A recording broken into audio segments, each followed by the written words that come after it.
magandang tubo ng mais para sa magsaganang ani. Nandito po ang inyong Tita Martha para gabayan kayo sa inyong mga maisan.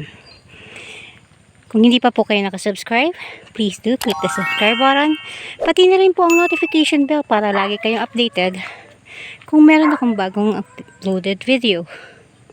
At kung nakasubscribe na po kayo, please do like, comment, and share para mas madami pa po tayong matulungan ng mga farmers.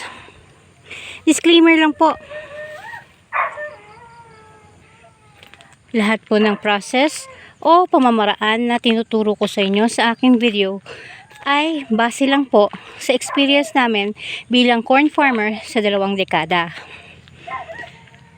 Tapos, lahat po ng mga produkto na nababanggit ko sa aking mga videos ay hindi po sponsored products. Yun lang po ang mga ginagamit naming produkto dito sa aming maisan. Bali, ang video na ito is just to, para lang po, parang trailer lang po. Para malaman ninyo kung ano po talaga ang maisan ni Insoy, ang ating channel. Ang maisan ni Insoy actually is hindi nagtuturo pala. Pinapakita ko po sa inyo kung paano po namin pinapatubo ang aming mga mais simula sa pagtanim hanggang sa pag-harvest namin.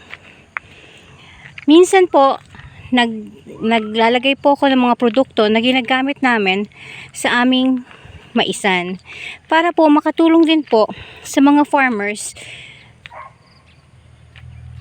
para mas masaganang ani ang kanilang maabot. Anyway, by the way, ito pong mga produkto na ginagamit namin is compatible po dito sa aming area. Hindi ko po sinasabi na compatible din po sa inyong area. Kaya kung medyo hindi po maganda ang magiging tubo sa inyong area, gamitin ng mga produkto na ginagamit namin dito, ay suggest na gumamit po kayo ng ibang produkto. Ayun po. Ang maisan ni Insoy po ay na binabahagi po namin sa inyo ang success namin as a corn farmer.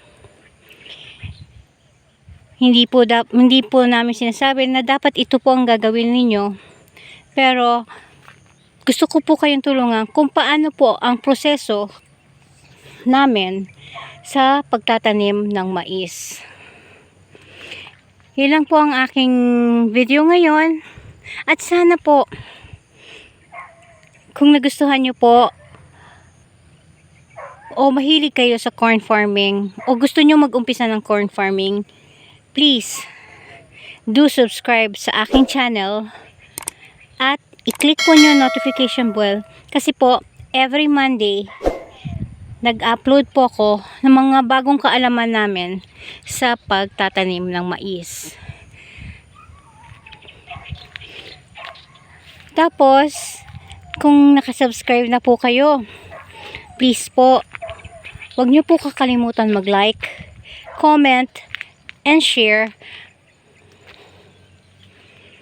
para po mas madami pa pong mga farmers ang ating matulungan. Ayun po, maraming salamat po sa inyong panonood. Ito po ang inyong Tita Martha nagsasabing, happy maisan everyone.